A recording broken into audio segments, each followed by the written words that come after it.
Constitution बनने के लिए किसने कहा था, मतलब किसने डिमांड रखा था? एम एन रॉय ने। बाकी आप क्वेश्चन लिखते रहिए, मैं देखता हूं उसको। फिर उसके बाद क्या हुआ 1935 में क्या हुआ, इंडियन नेशनल कांग्रेस आईएनसी के तरफ से ऑफिशियली डिमांड रखा गया कि ठीक है भाई, कॉन्स्टिट्यूएंट असेंबली बनाई जाए। ठीक है, कॉन्स्टिट्यूएंट असेंबली किस लिए बनाई जाएगी? ताकि हम आजाद हो सके, कॉन्स्टिट्यूशन बन सके हमारे लिए।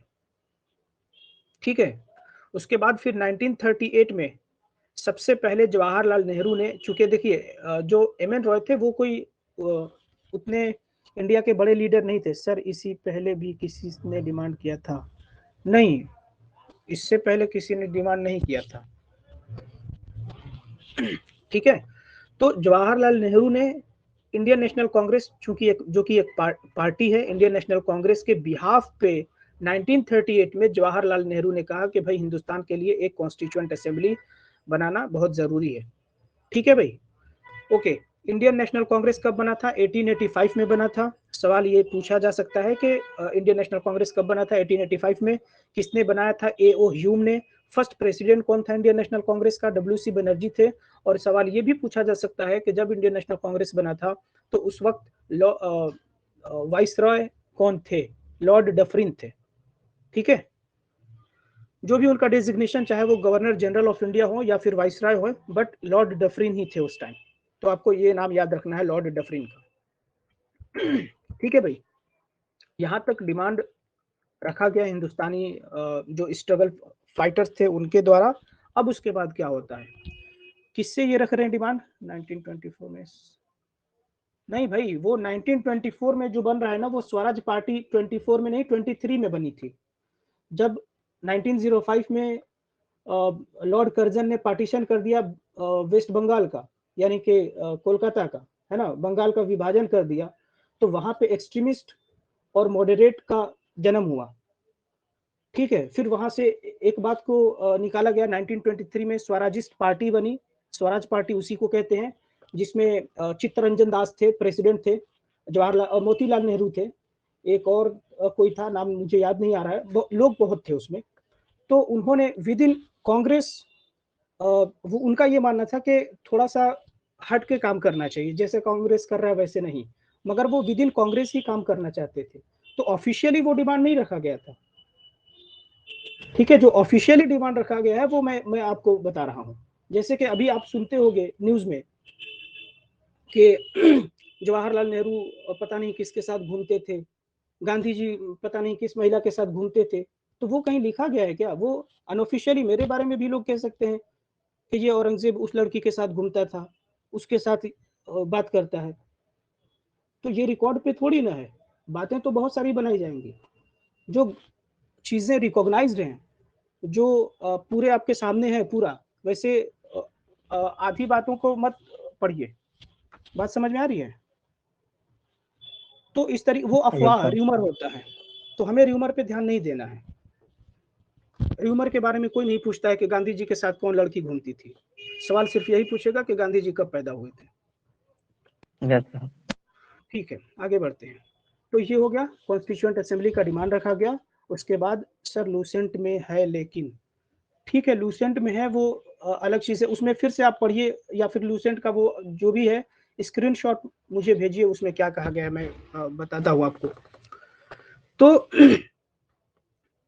तो वैसे तो फिर 1929 को भी कहोगे कि वहां पे पंडित जवाहरलाल नेहरू ने कहा था स्वराज होना चाहिए, 1930 से इंडिया इंडिपेंडेंट हो जाएगा। तो डिमांड क्या वहां से रखा गया था? कॉन्स्टिट्यूशन का जो डिमांड रखा गया था, अरे भाई इंग्लिश की क्लास कब होगी? अभी पॉलिटी की क्लास चल रही है, आप इंग्लिश की क्लास का जिक्र कर रहे हो। ग्रुप में तो रहते हो, वहां पे तो आपको इंफॉर्मेशन दी जाती है। ठीक है, तो इन्होंने डिमांड रखा। अब डिमांड को एक्सेप्ट या रिजेक्ट किया जाएगा। डिमांड फाइनली एक्सेप्ट भी हो गया। तो सवाल इस तरीके से बनेगा कि जो कॉन्स्टिट्यूशन या कॉन्स्टिट्यूएंट असेंबली की डिमांड रखी गई थी वो कब या फिर किस तरीके से एक्सेप्ट हुआ? तो वो हुआ था अगस्त ऑफर में 1940 में। 1940 में अगस्त ऑफर हुआ था। वहां पे क्या हुआ कि इस डिमांड को, कॉन्स्टिट्यूएंट असेंबली बनाने की डिमांड को मान लिया गया। फिर 1942 में सर स्टेफर्ड क्रिप्स, ये जो कि ब्रिटिश गवर्नमेंट के कैबिनेट मिनिस्टर थे, वो ये लेकर आए थे प्रपोजल को। बट हुआ क्या कि उसको रिजेक्ट कर दिया गया। किसके द्वारा? मुस्लिम लीग ने रिजेक्ट कर दिया। मुस्लिम लीग ने क्या कहा? मुस्लिम लीग कब बना है? 1906 में बना है। मुस्लिम लीग ने ये कहा कि नहीं भाई, हमें एक कॉन्स्टिट्यूएंट असेंबली की जरूरत नहीं है, इसके बदले में हमें एक सेपरेट पाकिस्तान दे दो मुसलमानों के लिए। ठीक है, इस ये कह के मुस्लिम लीग ने रिजेक्ट कर दिया इस प्रपोजल को। फिर उसके बाद फाइनली ये जो डिमांड हुआ है ना, फिर कैबिनेट मिशन जो कि क्रिप्स, स्टेफर्ड क्रिप्स के साथ आया था कैबिनेट मिशन, तो कैबिनेट मिशन ने इसको रिजेक्ट कर दिया। मतलब जो दो कॉन्स्टिट्यूएंट असेंबली की बात हुई थी, मुस्लिम लीग ने कहा था कि पाकिस्तान बना दो एक और एक हिंदुस्तान बना दो, यानी कि पाकिस्तान के लिए एक अलग कॉन्स्टिट्यूएंट असेंबली होनी चाहिए और हिंदुस्तान के लिए एक अलग कॉन्स्टिट्यूएंट असेंबली होनी चाहिए। उसको कैबिनेट मिशन ने क्या कर दिया? रिजेक्ट कर दिया। ठीक, और रिजेक्ट करने के बाद फिर क्या कहा कि सिर्फ एक कॉन्स्टिट्यूएंट असेंबली होगी, और मोर और लेस मुस्लिम लीग उस पर राजी हो जाती है, कहती है ठीक है भाई, हम इस डिमांड को हम मानते हैं। अब ये जो कैबिनेट मिशन प्लान था, कब आया था और कौन कौन लोग थे वो जान लीजिए। ठीक है, कैबिनेट मिशन प्लान में 3 लोग थे, Lord Pethick Lawrence, Sir Stafford Cripps और एवी अलेक्जेंडर। इन 3 नामों को आपको याद कर लेना है। Lord Pethick Lawrence, Sir Stafford Cripps, AV Alexander, ये कैबिनेट मिशन प्लान के तहत आए थे 24 मार्च 1946 को, और इन्होंने अपना जो प्लान है उसको पब्लिश किया कब? 16 मई 1946। डेट इंपॉर्टेंट नहीं है, ईयर इंपॉर्टेंट है, कब आया था कैबिनेट मिशन प्लान? 1946 में। और कौन कौन लोग थे मेंबर इसके? तो Lord Pethick Lawrence, Sir Stafford Cripps और एवी अलेक्जेंडर थे इसके मेंबर। उसके बाद यानी कि ये जब 1946 में ये प्लान लेकर आते हैं, पब्लिश करते हैं, इसका मतलब अब कॉन्स्टिट्यूएंट असेंबली बननी चाहिए, बन जाएगी अब। तो यहाँ पे अब देखिए कॉन्स्टिट्यूएंट असेंबली बन रही है। ये है आपका कॉन्स्टिट्यूएंट असेंबली, है ना। कब बन रहा है? 1946 के नवंबर में। ठीक है, तो सवाल इस तरीके से आएगा कि कॉन्स्टिट्यूएंट असेंबली कब बना? 1946 के नवंबर महीने में। किस स्कीम के तहत? तो वो स्कीम है कैबिनेट मिशन प्लान, जो हमने अभी जिक्र किया है। कैबिनेट मिशन प्लान के तहत कॉन्स्टिट्यूएंट असेंबली बनाई गई। ठीक है, अब जब असेंबली बनाई जाएगी तो उसमें कुछ लोग होंगे। कितने लोग होंगे, कौन कौन से लोग होंगे, है ना, उनको क्या क्या करना होगा, उसके बारे में आपको जानना है। तो टोटल जो स्ट्रेंथ बताया गया है कॉन्स्टिट्यूएंट असेंबली में वो था 389। जैसे कि मान लीजिए अभी मेंबर ऑफ पार्लियामेंट होते हैं, लोकसभा की अगर बात करें तो लोकसभा में कितने लोग हैं, कितने मेंबर हैं लोकसभा के अभी फिलहाल में? बताइए भाई, मैं सुन रहा हूँ, वेट कर रहा हूँ आपका। लोकसभा के अंदर कितने मेंबर हैं? सर 545। हाँ, 5। मोइन अर्ज कह रहे हैं 552, तलहा 545, आपने भी कहा 545। अभी जो करंटली जो लोग हैं वो हैं 543। ठीक है, और मैक्सिमम स्ट्रेंथ है जो आप बता रहे हो 552 का, वो मैक्सिमम स्ट्रेंथ है कि ज़्यादा से ज़्यादा उतना हो सकता है। जो 2 सीट था हुआ करता था, मतलब एंग्लो इंडियन का, वो खत्म हो गया है। तो इसीलिए 543 मेंबर हैं लोकसभा के अंदर अभी प्रेजेंट में। उसी तरीके से कॉन्स्टिट्यूएंट असेंबली में टोटल 389 मेंबर्स हुआ करते थे। उस 389 में से 296 जो मेंबर होंगे वो कहाँ से होंगे? ब्रिटिश इंडिया से। और बाकी के जो 93 सीट होगा वो होगा प्रिंसली स्टेट के लिए। ब्रिटिश इंडिया मतलब जिसपे अंग्रेजों का शासन होगा, और प्रिंसली स्टेट मतलब जहां हिंदुस्तानी राज्य रजवाड़े राज करेंगे, जैसे नवाब ऑफ भोपाल हो गए, है ना, हरि सिंह हो गए कश्मीर के। हाँ, प्रेजेंट में 543 मेंबर हैं लोकसभा के अंदर। ठीक, तो बस इतना ही याद रखना है और इसमें कुछ ज्यादा याद नहीं रखना है। फिर उसके बाद ओके, इलेक्शन हुआ, इलेक्शन छोड़ देते हैं, इलेक्शन से कोई मतलब नहीं है आपको। हाँ, फिर सिर्फ एक चीज याद रखना है कि जितने भी फ्रीडम फाइटर थे, क्या बताया आपने 543, क्या कह रहे हैं मोइन? हाँ, मैंने तो बताया ही कि 543 हैं अभी फिलहाल में।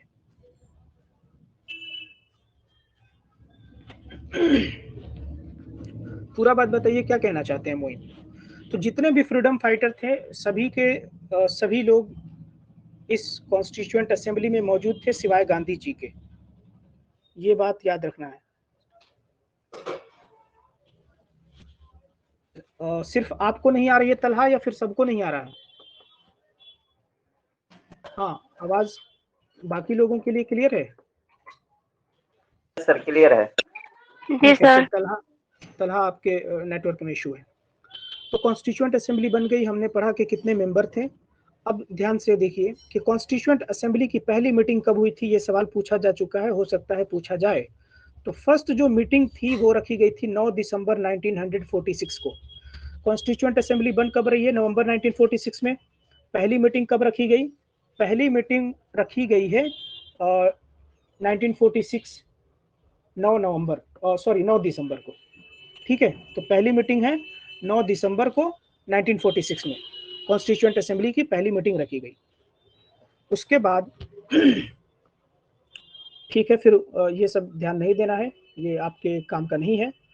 फिर उसके बाद अब यहाँ पे भी सवाल समझिए कि सच्चिदानंद सिन्हा, डॉक्टर सच्चिदानंद सिन्हा, ये बिहार के थे। इनको टेम्पोररी प्रेसिडेंट बनाया गया। किसका? कॉन्स्टिट्यूएंट असेंबली का टेम्पोररी प्रेसिडेंट कौन बनाया गया? डॉक्टर सच्चिदानंद सिन्हा। उसके बाद डॉक्टर राजेंद्र प्रसाद, ये भी बिहार के हैं, इनको बनाया गया था प्रेसिडेंट। किसके प्रेसिडेंट? तो कॉन्स्टिट्यूएंट असेंबली के प्रेसिडेंट बनाए गए थे। कौन बनाया गया था? डॉक्टर राजेंद्र प्रसाद, परमानेंट प्रेसिडेंट थे ये। और जो टेम्पोररी प्रेसिडेंट बनाए गए थे वो थे सच्चिदानंद सिन्हा जी। ठीक है, दोनों नाम इंपॉर्टेंट है। टेम्पोररी प्रेसिडेंट कौन था कॉन्स्टिट्यूएंट असेंबली का? डॉक्टर सच्चिदानंद सिन्हा। और परमानेंट प्रेसिडेंट कौन है? डॉक्टर राजेंद्र प्रसाद। और उस वक्त दो वाइस प्रेसिडेंट हुआ करते थे कॉन्स्टिट्यूएंट असेंबली के, और वो जो दोनों वाइस प्रेसिडेंट हैं उनका नाम है एच.सी. मुखर्जी और वी.टी. कृष्णामाचारी। दो वाइस प्रेसिडेंट हैं, एच.सी. मुखर्जी और वी.टी. कृष्णामाचारी वाइस प्रेसिडेंट है कॉन्स्टिट्यूएंट असेंबली के। यहां तक क्लियर हो गया?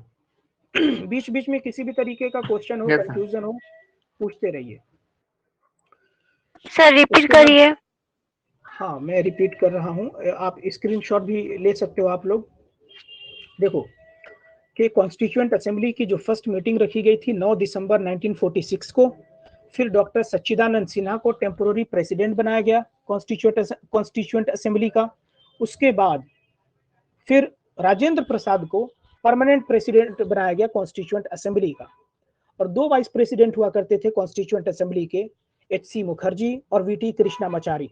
ये दो वाइस प्रेसिडेंट है कॉन्स्टिट्यूएंट असेंबली के। भाई साहब पीडीएफ में भेज नहीं सकता, 1500 का पेज है, ये एक पूरी बुक है। भेज दूंगा, इतना ज्यादा लोड है कि उस लोड को उठा नहीं पाओगे आप। इसीलिए स्क्रीनशॉट लेते रहिए आप, या फिर आप नोट्स बनाते रहिए।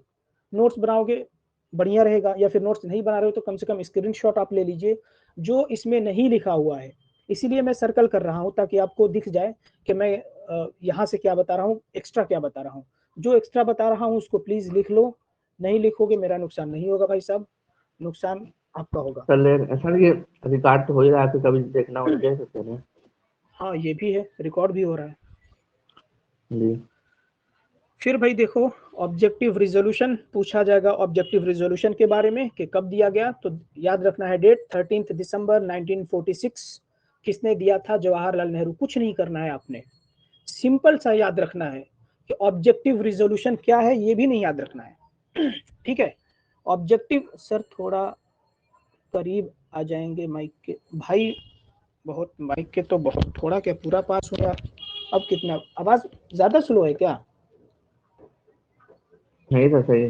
नहीं सर सही है। सही है सर। आपके माइक में थोड़ा सा इशू होगा भाई। तो आपको क्या याद रखना है कि ऑब्जेक्टिव रिजोल्यूशन पास कब किया गया था? 13 दिसंबर 1946 को दिया गया था। किसके द्वारा? जवाहरलाल नेहरू ने ये दिया गया था। मतलब कि ये एक जैसे कि कोई बिल होता है ना, असेंबली में पेश किया जाता है, तो फलाने डेट को वो असेंबली के अंदर इंट्रोड्यूस किया गया। अब उसको पास कब किया जाता है, मतलब लास्ट में एसेंट कब मिलता है? जब प्रेसिडेंट उसको उसके ऊपर मुहर लगा देगा, तो अब वो बिल एक्ट बन जाएगा। तो उसी तरीके से समझो कि ये एक बिल था ऑब्जेक्टिव रिजोल्यूशन, जिसको इंट्रोड्यूस किया था जवाहरलाल नेहरू ने 13 दिसंबर 1946 को।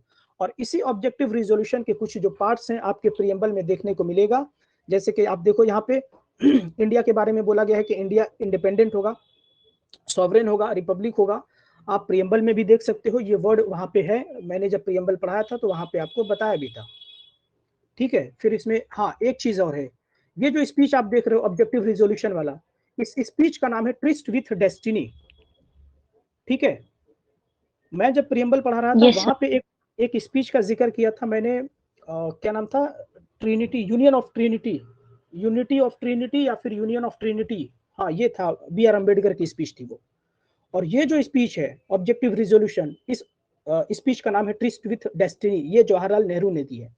तो इस स्पीच का सिर्फ नाम याद रखना है कि ट्रिस्ट विथ डेस्टिनी जो स्पीच है वो किसने दिया है। फिर यहाँ पे देखो आप, ये ऑब्जेक्टिव रिजोल्यूशन है जहाँ पे जस्टिस, सोशल, इकोनॉमिक और पॉलिटिकल की बात की जा रही है, आप प्रियम्बल में भी देखोगे। फिर equality of status of opportunity, ये प्रियम्बल में है। फिर freedom of thought, expression, belief, faith, worship, ये सब प्रियम्बल के अंदर है, मैंने पढ़ाया था आपको। इंटीग्रिटी वर्ड है, वो भी वहाँ है ना। इसका मतलब यही था कि ये जो ऑब्जेक्टिव रेजोल्यूशन है उसी से प्रियम्बल को लिया गया था, या फिर इसके कुछ बातों को प्रियम्बल के अंदर लिया गया था, ऐसा कह सकते हैं। कह सकते हैं, मतलब यही सत्य है। उसके बाद जैसे कि मैंने बताया कि एक तरीके से ये एक बिल था और बिल को इंट्रोड्यूस किया गया था कॉन्स्टिट्यूएंट असेंबली में, उसको अडॉप्ट किया गया, मतलब सबने समर्थन दिया कि ठीक है ये बिल पास होता है। कब ये ऑब्जेक्टिव रेजोल्यूशन को पास किया गया? 22 जनवरी 1947 को। तो ये डेट आपको याद रखना है कि 22 जनवरी 1947 को ऑब्जेक्टिव रेजोल्यूशन को क्या किया गया? अडॉप्ट कर लिया गया। बात समझ में आ रही है? उसके बाद yes sir. हाँ, उसके बाद देखिए फिर पार्टीशन हो जाता है, इंडिया पाकिस्तान अलग हो जाता है। तो उस अलग होने में एक पार्टीशन का नाम है माउंट बैटन प्लान। ठीक है, माउंट बैटन, जो कि सर आपकी आवाज बीच बीच में कट हो रही है, एक मिनट रुक जाइए, मेरी आवाज कट हो रही है तो आई एम सॉरी, एक मिनट में देखता हूँ। सबको कट हो रही है या फिर बस आपको?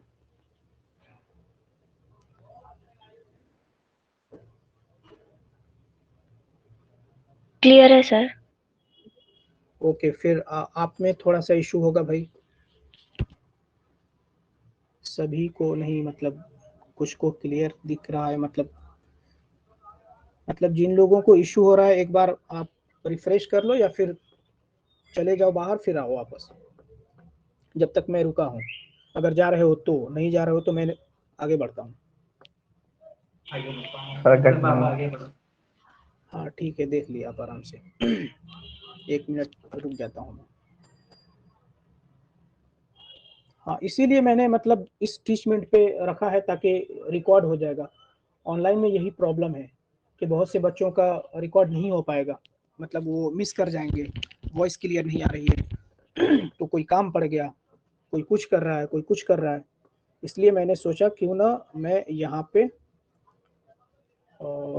आपको 1 मिनट में भी रिफ्रेश करके देख लूँ कोई और तो नया नहीं आ गया। देखिए ये सब सो रहे थे, बहुत बढ़िया।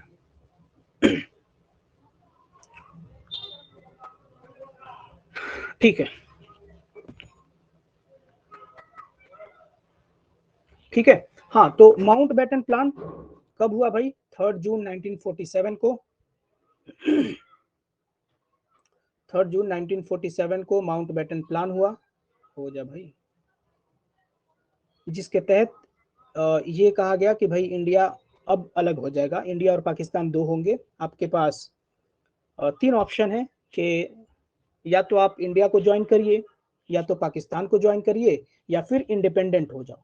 तो जिस प्लान के तहत इंडिया का पार्टीशन हुआ था उस प्लान का नाम है माउंट बैटन प्लान। और वो माउंट बैटन प्लान यानी हिंदुस्तान का जो पार्टीशन है वो कब हुआ था? 3 जून 1947। ये डेट याद रख लेना मेरा दोस्त, क्योंकि ये पूछा जा सकता है, एक बार पूछा गया। ओके, अब ये जो असेंबली थी ये फुली सॉवरेन बॉडी थी, है ना। और असेंबली का 2 काम हुआ करता था। अब देखो जैसे कि अंग्रेजों ने क्या कर दिया, पार्टीशन तो कर दिया, इंडिया पाकिस्तान बना ही दिया, कुछ को इंडिपेंडेंट करवा दिया। अब ये जो असेंबली थी, कॉन्स्टिट्यूएंट असेंबली, दो तरीके के काम किया करती थी। एक जो काम था उसका था लेजिस्लेटिव फंक्शन, ठीक है, लेजिस्लेटिव वर्क, और दूसरा जो काम था वो अलग अलग दिनों पे होता था। मतलब एक दिन लेजिस्लेटिव वर्क होगा, दूसरा दिन कॉन्स्टिट्यूशन बनाने का काम होगा। जैसे कि सिंपल सा समझो, यहाँ पे कंफ्यूज हो गए। देखो एक दिन क्या होगा कि असेंबली का काम होगा कि जैसे 3 जून 1947 को इंडिया आज़ाद हो गया, और असेंबली के जो मेंबर हमने देखा 389 मेंबर थे, कुछ लोग छोड़कर चले गए थे क्योंकि पार्टीशन हो गया, तो पाकिस्तान वाले अलग चले गए, वो हट गए। तो उसमें होगा क्या, मीटिंग होगी, किस तरीके से इंडिया का कॉन्स्टिट्यूशन बनाया जाएगा। तो वहां पे ये होगा कि जब तक कॉन्स्टिट्यूशन नहीं बन पाएगा तब तक इंडिया को कौन चलाएगा, तो तब तक वो यही असेंबली ही मतलब टेम्पोररी कुछ लॉज बनाएगी। जैसे मान लो कि किसी ने चोरी कर लिया, तो उसके लिए कौन लॉ बनाएगा, यही असेंबली ही बनाएगी। और आने वाले भविष्य के लिए, यानी कि जब हिंदुस्तान मतलब 26 जनवरी 1950 होगा, यानी जब से कानून लागू होगा, उसके बाद से तो कानून बनाया जा ही रहा था, मतलब उससे पहले उसके लिए कानून यही बनाएगी, कॉन्स्टिट्यूएंट असेंबली ही बनाएगी। तब तक जब तक कानून नहीं बनता है तब तक हिंदुस्तान को कैसे चलाना है, उस जो टेम्पोररी लॉज था उसको भी यही असेंबली बनाएगी। ठीक है, दो काम करना था इसको, तो उसमें दो लोगों की जरूरत पड़ेगी भाई। ठीक है, अब यहाँ पे समझना जो फर्स्ट पार्लियामेंट, ठीक है, वो तो हो गई। जब असेंबली कॉन्स्टिट्यूएंट बॉडी की तरह मीट करेगी, यानी कि कानून बनाने के लिए जब चर्चा होगा, तो वहां पे जो चेयर करेंगे, यानी कि जो प्रेसिडेंट या फिर चेयरमैन कहलाएंगे, वो थे डॉक्टर राजेंद्र प्रसाद। समझ लेना भाई, जब असेंबली कॉन्स्टिट्यूएंट बॉडी की तरह मीट करेगी, उसको चेयर करेंगे डॉक्टर राजेंद्र प्रसाद, और जब लेजिस्लेटिव बॉडी की तरह मीट करेगी, उसको चेयर करेंगे जीवी मावलांकर।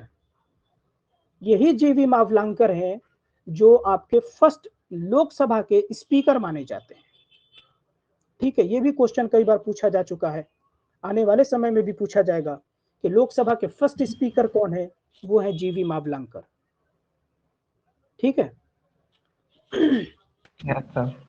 उसके बाद ये जो दो फंक्शन है, दो फंक्शन आप देख रहे हो कि एक कॉन्स्टिट्यूएंट बॉडी है और एक लेजिस्लेटिव बॉडी है। ये जो दो फंक्शन है वो कब तक काम करेगा, 26 नवंबर 1949 तक कॉन्स्टिट्यूएंट असेंबली ये दोनों काम करती रही है। ठीक है, हाँ ठीक है ठीक है, उसके बाद ठीक है, उसके बाद कोई इंपॉर्टेंट कुछ नहीं दिख रहा है इसमें मुझे। हाँ, फिर अब देखो भाई, कॉन्स्टिट्यूएंट असेंबली बन गई, दो फंक्शन भी है इसका, है ना। उसके बाद देखो अब यहाँ पे एक चीज और सुन लो, इलेक्शन कब होता है, फर्स्ट जनरल इलेक्शन यानी लोकसभा का इलेक्शन जो होता है कब होता है, दिसंबर के 1951 में, और वो रिजल्ट आते आते 1952 हो जाता है। यानी कि तब तक प्राइम मिनिस्टर नहीं थे कोई भाई। जब आपके इलेक्शन होगा तभी तो प्राइम मिनिस्टर चूज करे जाएंगे, तो तब तक ये असेंबली ही संभालेगी, असेंबली को ही कानून बनाना था। ठीक है, असेंबली ही सब देख रेख करती थी। तो वहां पे जब कॉन्स्टिट्यूएंट असेंबली हमारी बन गई, तैयार हो गई, तो इस कॉन्स्टिट्यूएंट असेंबली ने क्या किया था, रेटिफाई किया था।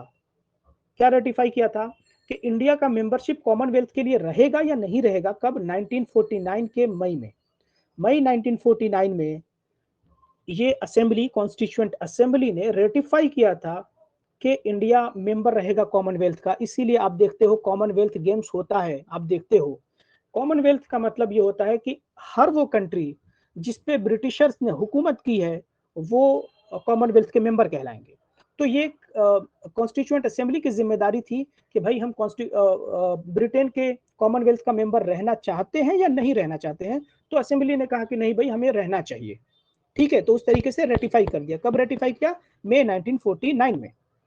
बात समझ में आ रही है उसके बाद फिर वर्ड्स पे बहुत ध्यान देना दोस्त, एनफोर्समेंट, अडॉप्टेड, इन सब वर्ड्स पे बहुत ध्यान देना।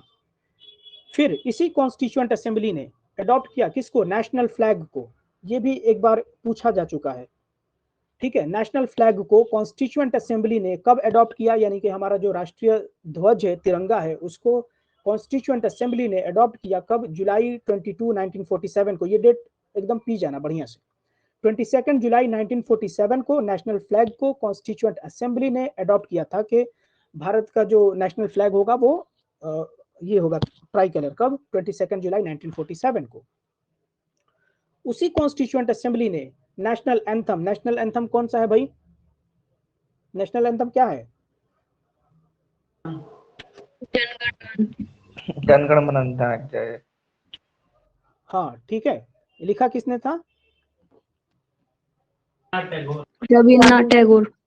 हाँ, मैं इतना बता दूंगा कि हिस्ट्री वगैरह सब इसी में कवर करवा दूंगा। रविंद्रनाथ टैगोर का नाम है रविंद्रनाथ ठाकुर, ठीक है, टैगोर नाम नहीं है उनका। रविंद्रनाथ ठाकुर को अंग्रेजों का जब एक्सेंट सुनोगे तो अंग्रेज ठाकुर नहीं कह पाते हैं, ठैकोर ठैकोर करते हैं, है ना? रविंद्रनाथ ठैकोर ठैकोर, और वो ठैकोर ठैकोर करते करते वो टैगोर हो गया, ठीक। तो रविंद्रनाथ टैगोर ने नेशनल एंथम लिखा था, जनगण मनगढ़। रविंद्रनाथ टैगोर अकेले इंसान है जिन्होंने न सिर्फ हिंदुस्तान का नेशनल एंथम लिखा है बल्कि बांग्लादेश का नेशनल एंथम भी रविंद्रनाथ टैगोर ने ही लिखा है, ठीक है। तो ये भी लिख लो, बांग्लादेश के भी नेशनल एंथम के जो रचयिता है वो रविंद्रनाथ टैगोर है।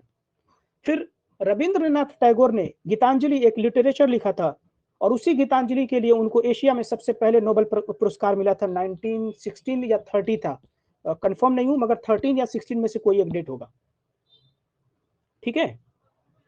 तो रविंद्रनाथ टैगोर को लिटरेचर में उस गीतांजलि को लिखने के लिए नोबेल प्राइज एशिया में सबसे पहले अगर किसी को मिला था तो वो रविंद्रनाथ टैगोर थे। 1913 या 16 होगा, कंफर्म नहीं हूं, मगर इसी में से कोई होगा, ठीक है। गीतांजलि के लिए मिला था। आगे बढ़ते हैं भाई, समझ में आ रहा है? उसके बाद इसी कॉन्स्टिट्यूएंट असेंबली ने अडॉप्ट किया था क्या? नेशनल सॉन्ग को। अब नेशनल सॉन्ग क्या है भाई? वंदे मातरम। ओके, 1913 मोइन कह रहे हैं तो 1930 में था, ठीक है। वंदे मातरम जो है हमारा नेशनल सॉन्ग है। इसको किसने लिखा था? बंकिम चंद्र चटर्जी ने। चटर्जी, उनका नाम चट्टोपाध्याय है, ठीक है। तो बंकिम चंद्र चटर्जी या चट्टोपाध्याय वो एक ही नाम है। उन्होंने नेशनल सॉन्ग को लिखा था, और इसको अडॉप्ट कब किया गया था? हमारे कॉन्स्टिट्यूएंट असेंबली ने कब अडॉप्ट किया था? 24 जनवरी 1950। ये सब डेट बढ़िया से याद रख लेना, और कंफ्यूज तो बिल्कुल मत होना। कंफ्यूज हो गए तो लानत है आप पे, है ना। उसके बाद इसी कॉन्स्टिट्यूएंट असेंबली ने डॉक्टर राजेंद्र प्रसाद को फर्स्ट प्रेसिडेंट ऑफ इंडिया घोषित किया। कब? वही 24 जनवरी 1950 को, ठीक है। यहां तक सब क्लियर है?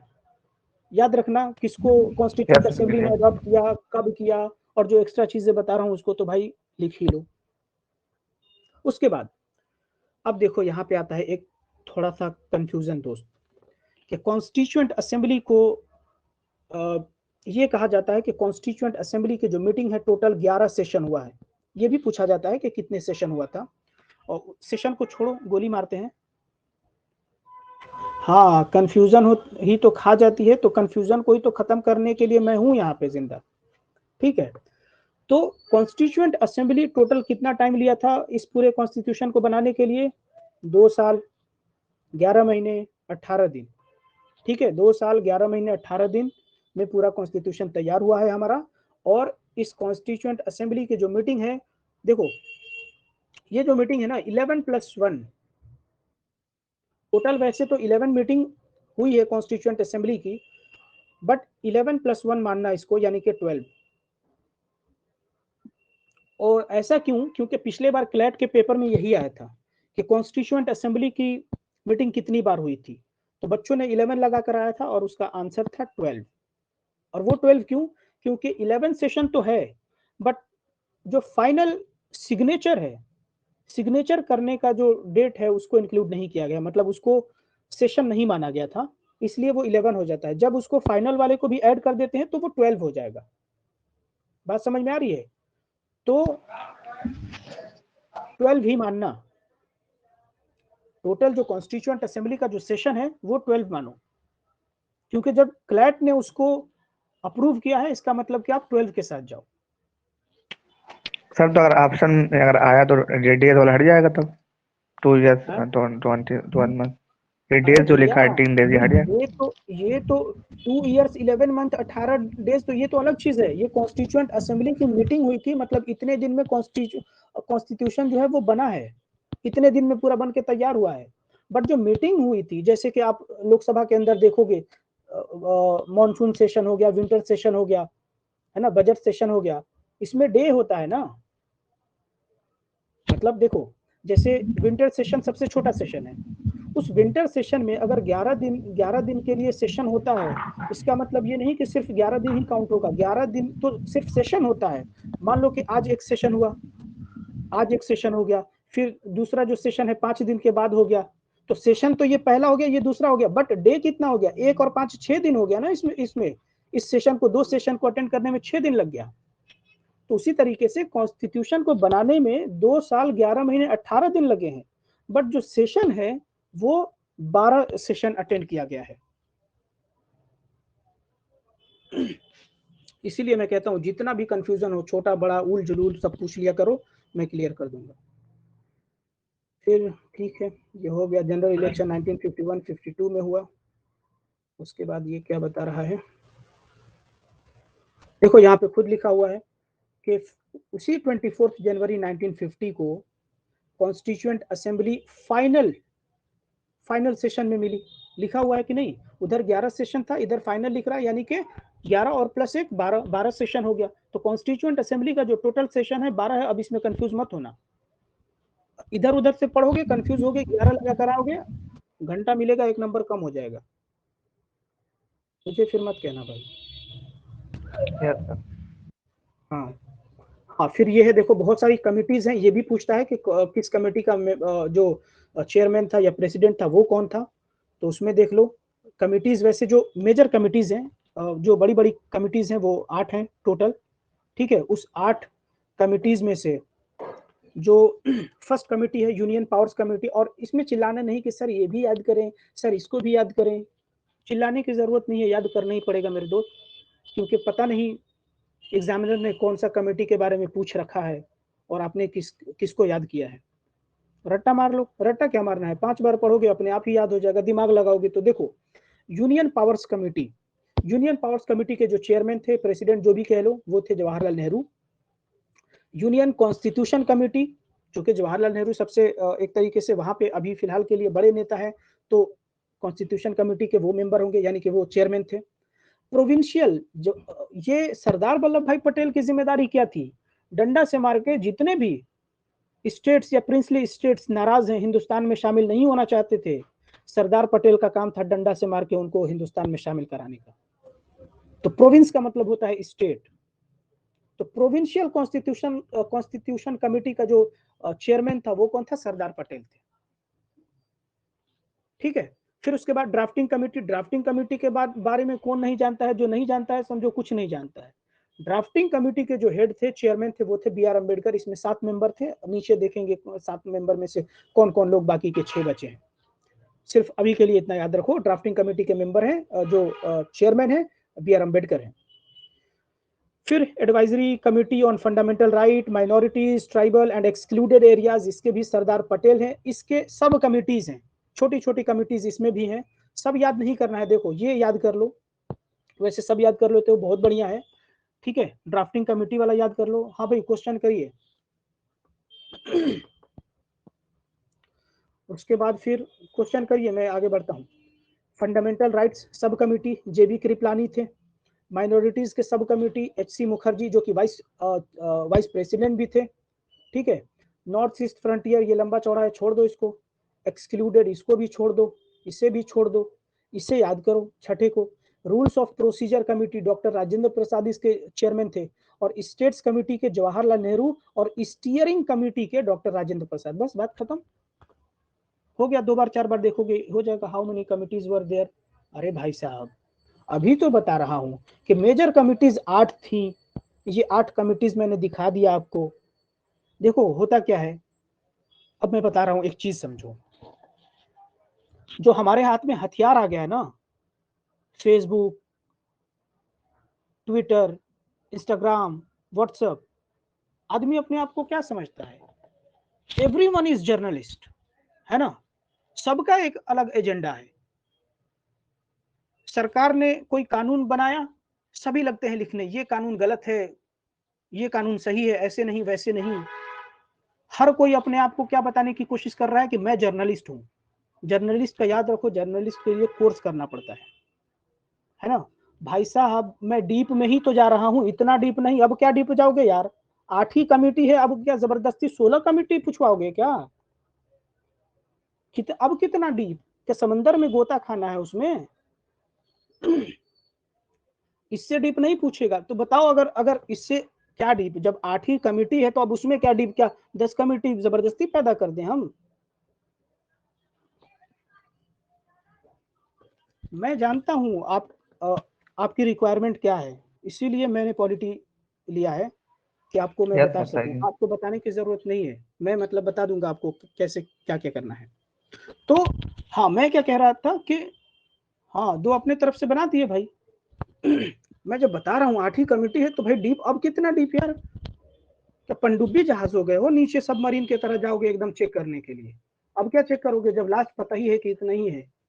जबरदस्ती तो निकालने की कोशिश कर रहे हो यार। तो सुनिए, चीजों को पहले कंप्लीट सुन लीजिए, उसके बाद बोलिए, है ना? तब समझ में आएगा। और जब बीच में ही बोलोगे ना तो खुद कंफ्यूज रहोगे, हमेशा कंफ्यूज रहोगे। तो इसलिए सबसे पहले सुनना पड़ता है। ठीक है, ये मेजर कमिटीज 8 हो गई। वो मैं आपको नहीं कह रहा था, मतलब मैं जनरली सबको कह रहा हूँ, सबको कहता हूँ मैं। बस कोई पकड़ में आ जाता है तो मजा आता है थोड़ा सा, चलता रहना चाहिए वैसे। फिर देखिए, फाइनेंस एंड स्टाफ कमिटी, ये सब ये डॉक्टर राजेंद्र प्रसाद थे। क्रेडेंशियल्स कमिटी अल्लादी कृष्ण स्वामी अय्यर थे। हाउस कमिटी बी पट्टाभी सित्तारामैया थे। ये यही थे शायद जिनका डेथ हो गया था और इसके बाद ही फिर आंध्र प्रदेश का निर्माण हुआ था। यही थे कांग्रेस के, या फिर इनसे ही मिलता जुलता कोई नाम था, आई थिंक यही होंगे। 53 डेज इन्होंने भूख हड़ताल किया था और इनकी डेथ हो गई थी, जिसके बाद ही आंध्र प्रदेश को लैंग्वेज के बेस पे फर्स्ट राज्य बनाया गया। ठीक है, हाँ मुझे लगता है यही थे। फिर order of business committee doctor K M Munshi. Ad hoc committee on national flag doctor Rajendra Prasad इसके चेयरमैन थे। उसके बाद और क्या है, कमिटी बहुत सारी कमिटी है, ये छोड़ दो यार, बहुत सारी इतना, बट कौन याद करेगा इतना? छोटी कमिटीज कमिटीज को छोड़ो। हाँ ठीक है, मेरे पर्सनल अकाउंट पे स्क्रीनशॉट भेजिएगा। ठीक है, तो ये हो गया। इसमें कुछ इंपॉर्टेंट कमिटी है, तो एक कमिटी है जो इंपॉर्टेंट है, वो है लिंग्विस्टिक प्रोविंसेस कमीशन, एसके धर, एक जो कि चेयरमैन थे इसके। ठीक है, और फिर उसके बाद अब आइए ड्राफ्टिंग कमेटी के बारे में जिक्र करते हैं। ड्राफ्टिंग कमेटी जो बनाई गई थी वो बनाई गई थी, भाई साहब जो डीप डीप बात कर रहे हैं वो डीप याद रखिए अब इसको। ड्राफ्टिंग कमेटी कब बनाई गई थी? 29 अगस्त 1947 को। अब बताओ 29 अगस्त को क्या सेलिब्रेट करते हैं? 29 छोड़ो, 28 बताओ। नहीं, हाँ नहीं, 29 ही बताओ, 29 ही है, 28 कैसे हो जाएगा? 29 अगस्त को शायद मुझे लगता है मेजर ध्यानचंद का बर्थडे है, स्पोर्ट डे उसको सेलिब्रेट यस करते सर। हैं। और 28 फरवरी था, मतलब साइंस डे सेलिब्रेट करते हैं आई थिंक। ठीक है, तो ये हो गया। यस हाँ सर। तो मैं ये कह रहा था कि 7 जो मेंबर थे इसके ड्राफ्टिंग कमेटी के, डॉक्टर बी आर अम्बेडकर जो कि चेयरमैन है, एन गोपाल स्वामी अयंगर, अल्लादी कृष्ण स्वामी Iyer, doctor K M Munshi, Syed Mohammad Sadulla, N Madhav Rao और टी कृष्णमाचारी जो कि वाइस प्रेसिडेंट थे इन कॉन्स्टिट्यूएंट असेंबली के। तो ये 7 लोग हैं जो कि मेंबर है। ठीक है, उसके बाद बस अब इसमें कुछ नहीं करना है। यहाँ तक मुझे कुछ नहीं दिख रहा है जो आपको बता दूं, इतना ज्यादा डीप ये नहीं। ठीक है, फिर ये है कि हमारा कॉन्स्टिट्यूशन बन के तैयार हो गया, अडॉप्ट कर लिया गया था। हमने प्रियम्बल भी पढ़ा था, वहां पे देखा था कि 26 नवंबर 1949 को अडॉप्ट कर लिया गया था। और भाई डीप वाले भाई सब बताओ तो क्यों 26 नवंबर 1949 को अडॉप्ट करने के बाद 26 जनवरी 1950 को क्यों लागू किया गया था?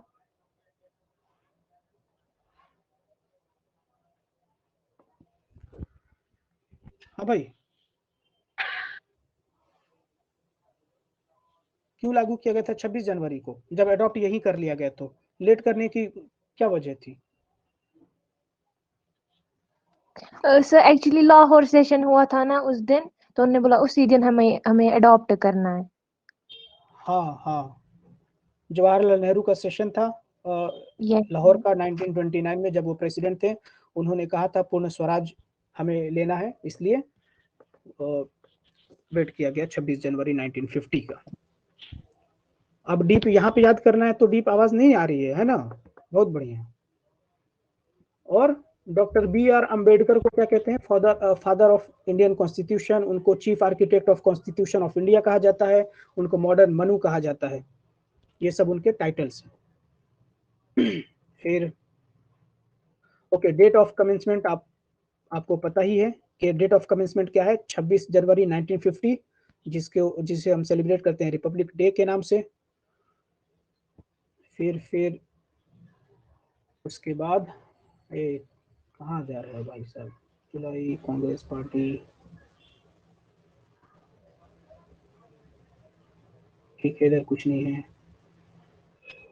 बाकी क्विक रिवीजन में देखो ये है कि बहुत से लोगों ने कॉन्स्टिट्यूएंट असेंबली का क्रिटिसिज्म भी किया है। कुछ लोगों ने कहा है कि ये रिप्रेजेंटेटिव बॉडी नहीं, छोड़ो ये सब बहुत लेंदी हो जाएगा, मत पढ़ो ये सब नहीं, ये सब भी नहीं, ये तो और नहीं। बस इंपॉर्टेंट फैक्ट्स देख लो भाई कि जो हमारा कॉन्स्टिट्यूएंट असेंबली है उसका जो सिंबल था वो एलिफेंट था, हाथी। हाथी मेरे साथी भैया दूर न जाना, है ना? एलिफेंट जो है अडॉप्ट किया गया था, कैसे? सिंबल था किस चीज का? कॉन्स्टिट्यूएंट असेंबली का। उसके बाद बी एन राव, ये सवाल कई बार पूछा जा चुका है, एलिफेंट वाला भी पूछा जा चुका है। बी एन राव को अपॉइंट किया गया था कॉन्स्टिट्यूशनल एडवाइजर, यानी जिसको कहा जाता है लीगल एडवाइजर, किसके? कॉन्स्टिट्यूएंट असेंबली के। तो कॉन्स्टिट्यूएंट असेंबली के जो लीगल एडवाइजर थे वो थे बी एन राव, और एच वी आर अयंगर को चूज किया गया था secretary to the constituent assembly के रूप में। एस एन मुखर्जी को चीफ ड्राफ्ट्समैन ऑफ कॉन्स्टिट्यूशन। ये छोड़ दो, देखो ये गोली मारो, इसे गोली मारो, है ना? अब प्रेम बिहारी रायजादा, इनका जो नाम है बहुत ही इंपॉर्टेंट नाम है, प्रेम बिहारी नारायण रायजादा। ये कैलीग्राफर थे, मतलब इन्होंने अपने खुद के हैंडराइटिंग से इतने खूबसूरत अंदाज में कॉन्स्टिट्यूशन को लिखा है। टाइप करके नहीं लिखा गया, वो इनके हाथों से लिखा गया है, इनके मुबारक हाथों से लिखा गया है। शाहजहां होता तो हाथ कटवा लिया होता है। तो प्रेम बिहारी नारायण रायजादा कैलीग्राफर थे, जिन्होंने क्या नाम है यार, कॉन्स्टिट्यूशन को लिखा है। फिर हिंदी वाले, ये हटाओ, हिंदी में कौन लिखा था वो सब कौन याद रखता है? एक हो गया। फिर ये क्या है? ठीक है, इधर दिखा दीजिए दोबारा। हाँ, किधर किधर? हाँ, स्क्रीनशॉट ले लो भाई, हम उससे बता दिया करो। ठीक हुआ सर, शाहजहां नहीं था। हाँ, नहीं था, नहीं, सही कह रहा हूँ। वैसे शाहजहां ने हाथ नहीं कटवाया था किसी का, पता है आपको? इतना भी जालिम नहीं था वो कि हाथ कटवा दे। हाथ कटवाना इज ओनली अ मुहावरा, वो एक मुहावरा है। इसका मतलब इतना पैसा दे दो सामने वाले को कि उसको अब कोई दूसरा उस तरीके का काम नहीं करना है। दैट इज कॉल्ड हाथ काट दिया था। शाहजहां ने हाथ जो काटा था वो तलवार लेके हाथ नहीं काट दिया था, इतना क्रूर बादशाह भी नहीं था वो। ठीक है, हाथ काटने का मतलब उसको इतना पैसा दे दो कि वो अब उस तरीके का काम अब कहीं नहीं करेगा, उस तरीके का बिल्डिंग नहीं बनाएगा। दैट इज कॉल्ड हाथ काटना, मुहावरा था वो। ठीक है, यहाँ कुछ नहीं, ये सब कुछ नहीं है। फिर मैं अभी ले चलता हूँ आपको, ये तो बता ही दिया मैंने। इधर आ भाई, ठीक है, ठीक है। तो ये हो गया हमारा टॉपिक। बताओ भाई, कोई दिक्कत, परेशानी, संशोधन करने की जरूरत? No sir. मजा आया है? Yes sir. Yes sir. अभी और मजा यस दिलाता सर। हूँ। हैं? कौन है भाई? कोई छोटा बच्चा है क्या? बोलने दो यार छोटे बच्चे को।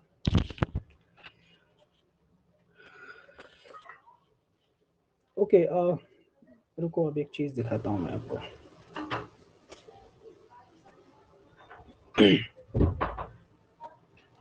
वीडियोस रिकॉर्डेड रहेंगे, है ना, आप कभी भी देख सकते हो। और थोड़ा सा मैं प्रीवियस ईयर क्वेश्चन पेपर के बारे में जिक्र कर लूँ, किधर हो गया है।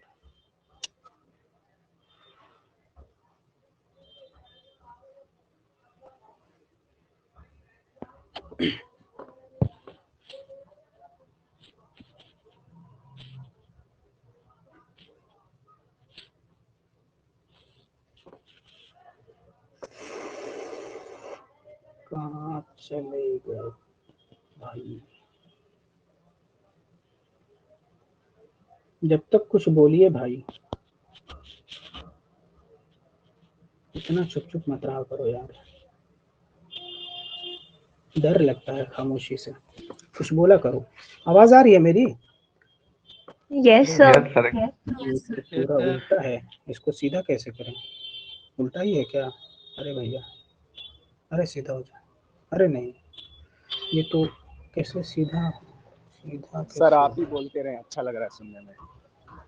हाँ सर आप एडजस्ट चलिए कर भाई। लीजिए, हम तो घुमा लेंगे मोबाइल। नहीं, मैंने घुमा दिया। देखो भाई, ये 2012 का, अरे फिर से टेढ़ा हो गया क्या? सर इसको रोटेट कर दें। हाँ रोटेट हो गया भाई। देखो ये 2012 का पेपर है एमयू का, बीए एलएलबी का।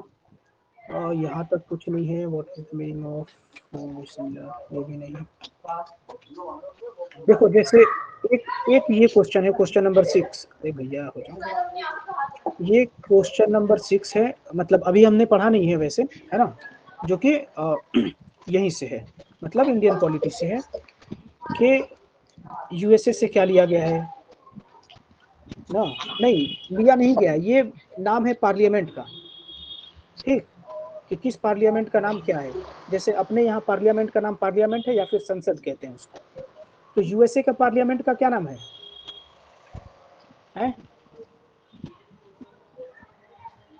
भैया मेरे, अरे मुंह से निकल गई भैया। Sir bicameral I think. Congress. Congress, yes very good, Congress. तो कांग्रेस वहां के पार्टी का नाम है, सॉरी पार्लियामेंट का नाम है, ठीक है। और बाइकैमरल का मतलब होता है कि जो जिसमें 2 हाउस होते हैं, जैसे इंडिया है, इंडिया में एक लोकसभा है एक राज्यसभा है, पढ़ेंगे वो लोकसभा जी राज्यसभा सर जब जी आएगा जी। तो। तो एक इस तरीके का।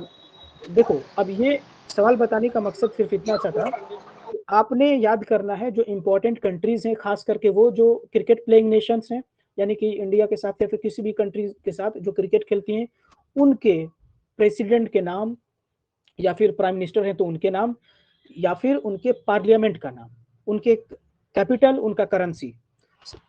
साथ ही साथ जो अभी कंट्री न्यूज में है किसी का, जैसे यूक्रेन हो गया, रशिया हो गया, यूएसए हो गया, ये आपस में फाइट कर रहे हैं, इनके ऐसे ही याद करना है, कैपिटल, करेंसी, पार्लियामेंट का नाम, उनके जो मतलब लीडर्स हैं, चाहे वो प्रेसिडेंट हो या फिर किंग हो कहीं, या फिर मोनार्की हो, कुछ भी हो, उनके नाम आपको याद करना है, ठीक है। इस तरीके से आप एनालिसिस करोगे पेपर्स को, कि एक अगर पार्लियामेंट आ रहा है कहीं का, तो समझो कि आपको कम से कम 20-25 कंट्री के पार्लियामेंट का नाम याद होना चाहिए।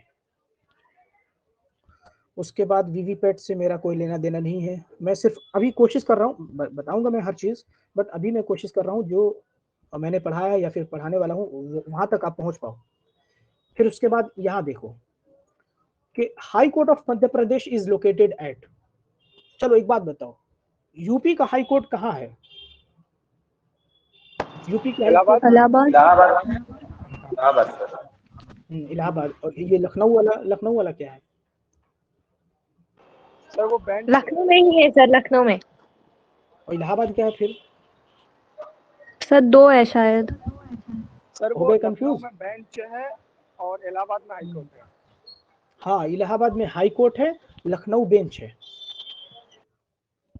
ठीक है। तो आपको क्या याद रखना है, देखो टोटल 25 हाई कोर्ट है इंडिया में, जो नया वाला बना है उसको लेके। उस 25 हाई कोर्ट की बेंच कहाँ है, मतलब बेंच छोड़ो कहाँ है, जैसे कि मान लो महाराष्ट्र है, महाराष्ट्र का हाई कोर्ट है, उसका क्या नाम है, बॉम्बे हाई कोर्ट, उस तरीके से। प्लस उसका सीजेआई कौन है, सीजेआई नहीं मतलब सीजे कौन है, चीफ जस्टिस कौन है, ठीक है, मतलब हर हाई कोर्ट का, इतना कम से कम याद होना चाहिए आपको। खास करके जो इम्पोर्टेंट है, यूपी का बहुत आता है नाम, है ना, यूपी, बॉम्बे, ठीक है। तो उससे बढ़िया है कि 2500 का आप लिख लो, 1-2 बार देख लेना। फिर ये वाला, ये भी मैं पढ़ाऊंगा, घबराओ नहीं, सब पढ़ा दूंगा मैं। आईसीजे यानी कि इंटरनेशनल कोर्ट ऑफ जस्टिस कहाँ लोकेटेड है? हीग में। नेदरलैंड। कहाँ है ये? हेग में, नेदरलैंड में। यस जितना भी यूएन के जो ऑर्गन्स हैं, सभी के सभी यहाँ पे हैं, हेडक्वार्टर यहाँ है, सिवाय इस आईसीजे के। ये एकदम बढ़िया सा फंडा है कि जितने भी यूएन के, चाहे वो यूनाइटेड नेशन के जनरल असेंबली हो, या यूनाइटेड नेशन का सिक्योरिटी काउंसिल हो, या फिर कोई सा भी हो, सेक्रेटेरिएट हो, कुछ भी, उसका जो हेडक्वार्टर है न्यूयॉर्क है। सिर्फ ICJ international court of justice, उसका जो हेडक्वार्टर है वो है हेग में, नीदरलैंड के अंदर। Yes sir. ठीक है। इंडिया की तरफ से कौन है जज उधर आईसीजे में? कोई भंडारी भंडारा चला गया, नाम हाँ, है। दलवीर भंडारी, हाँ, दलवीर भंडारी, वेरी हाँ गुड, दलवीर भंडारी साहब है। कितने होते हैं टोटल जज उसमें? 15 होते हैं टोटल जज। अब ये देखो, vice president of India is, ये नहीं पढ़ा है, मैं सिर्फ अभी कोशिश कर रहा हूँ जो मैंने पढ़ा है वहां तक देखता हूँ, 1-2 आया है या नहीं आया है। ये ह्यूमन, अच्छा ये बताओ, ह्यूमन राइट्स डे कब सेलिब्रेट करते हैं? 10 दिसंबर। हाँ, इसी दिन 10 दिसंबर। नोबेल प्राइज दिया जाता है। Yes sir. और देखो मतलब कैसे करोगे, जैसे देखो अक्टूबर 24 को नामो निशान नहीं है कि कोई डे सेलिब्रेट करते हैं, दिसंबर 1 को I think AIDS day celebrate करते हैं, जनवरी 17 को यहाँ भी कुछ नहीं है, 17 को तो कुछ नहीं सेलिब्रेट करते हैं, तो बचा है कि ये दिसंबर 10 को आंख बंद करके लगा सकते हो, है ना। यस बताओ सर। टीचर्स डे कब सेलिब्रेट करते हैं भाई? सो 5 सितंबर। और world teachers day?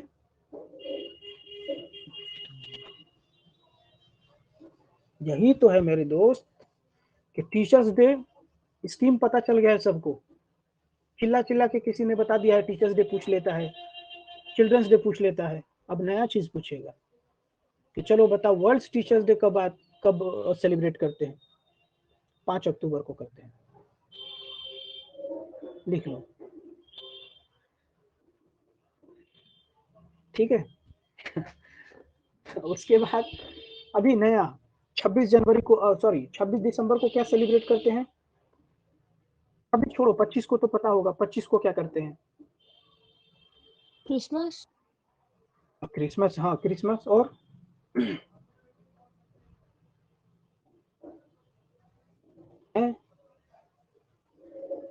Atal Bihari के नाम पे गुड गवर्नेंस डे सेलिब्रेट करते हैं 25 दिसंबर को, ठीक है। और अभी हाल ही फिलहाल में, हाँ, गुड गवर्नेंस डे 26 दिसंबर को बाल वीर दिवस ऐसे ही कुछ नाम था, हाँ, बाल वीर दिवस ही नया अभी हुआ है, सेलिब्रेट करेंगे हम, अभी नया बना है, तो क्या ही पता आ जाए, लिख लो। इसीलिए मैं कहता हूँ मेरा क्लास मिस मत किया करो, मैं बस वही चीज नहीं पढ़ाता हूँ, बहुत सी चीजें पढ़ा दिया करता हूँ, जैसे कि देखो। सर आप रिपीट कर सकते हो प्लीज? हाँ, 26 दिसंबर को बाल वीर दिवस या वीर बाल दिवस ऐसे ही कुछ होगा, मगर वीर था बाल के साथ, तो यही होगा मुझे लगता है, बाल वीर दिवस सेलिब्रेट करते हैं। एक बार उसको मतलब उनको मैं कंफर्म ही कर लेता हूँ। सर मीन्स ये एक बार सेलिब्रेट किया गया मीन्स 26 दिसंबर को, या करने वाले हैं? अभी से हुआ है, मतलब इस साल से वो हुआ है, ओके सर, थैंक अभी यू। मतलब 2021 से। अच्छा, वीर बाल दिवस नाम है उसका, ठीक है। गुरु तेग बहादुर सिंह, उनके क्या कहते हैं, शायद बर्थ पे ये किया जा रहा है। अब ये देखो, जैसे मैंने बताया अभी कि भाई बताओ, इंडियन नेशनल कांग्रेस का जिक्र भी नहीं आया था, थोड़ा सा आया था, मैंने सब थोड़ा बहुत बता दिया। इसीलिए मैं कहता हूँ कॉपी पेन लेके बैठा करो, एक्स्ट्रा जो बताऊं लिख लिया करो। यहाँ पे क्या पूछ रहा है, who was the first president of Indian National Congress? W C. Banerjee. हाँ, W C. Banerjee, very good. W.C. ये बनर्जी। कौन है? एओ ह्यूम कौन है? सर इन्होंने ये फाउंड की है इंडियन नेशनल कांग्रेस। ठीक है। जब आईएनसी बना, ईयर क्या था? क्या सर? 1885। हाँ, और फिर कौन था अंग्रेज, कौन था उधर, मतलब वाइसराय या फिर जो भी Lord governor? Dufferin, Lord Dufferin. Very good, Dufferin. ये एनी बेसेंट कौन है? Who is Annie Besant? डर तो नहीं रहे हो ना? देखो एनी बेसेंट कौन है पता है? सरोजनी नायडू हाँ कौन है? सर। हाँ, कांग्रेस मिनिस्टर, वेरी गुड। ये जो एनी बेसेंट है ये फर्स्ट फीमेल है जो कि इंडियन नेशनल कांग्रेस की प्रेसिडेंट थी, ठीक है, फर्स्ट फीमेल है। और Sarojini Naidu first Indian female है जो कि इंडियन नेशनल कांग्रेस की प्रेसिडेंट थी। Sarojini Naidu yes sir. थी ना? हाँ वही थी, ठीक है। मैं भी थोड़ा मतलब कंफ्यूज हो जाता हूँ, मतलब पता नहीं कब का पढ़ा हुआ है। समझ गए भाई? Yes sir. Yes sir. चलो अब ये बताओ गांधी जी कब बने थे, किस ईयर में इंडियन नेशनल कांग्रेस के प्रेसिडेंट कब बने थे गांधी जी? 1924 में गांधी जी बने थे। बेलगाम वो जगह का नाम था, ठीक है। सर 19 24 एक ही बार वो बने हैं इंडियन नेशनल कांग्रेस के प्रेसिडेंट, 1924 में। बेलगाम नाम था, मतलब साउथ इंडिया में है वो लगता है। मोतीलाल नेहरू भी मतलब मुझे लगता है 3 बार तो बन ही गए होंगे। वैसे मैं पढ़ाऊंगा, अगर मुझे पढ़ाना होगा तो मैं बताऊंगा आपको, पढ़ाऊंगा इंडियन नेशनल कांग्रेस का जो सेशन है, क्या क्या इंपॉर्टेंट है, कब क्या हुआ वगैरह वगैरह। तो ये हो गया भाई साहब, ये हो गया।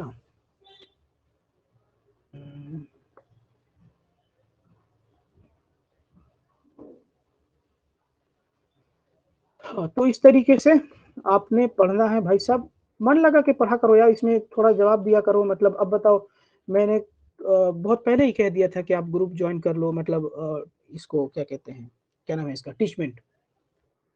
तो वो लेट लेट से सो के आ रहे हैं, पता नहीं क्या है मतलब, या फिर मजा नहीं आ रहा है मतलब पढ़ने में, तो ग्रुप लेफ्ट कर जाओ यार।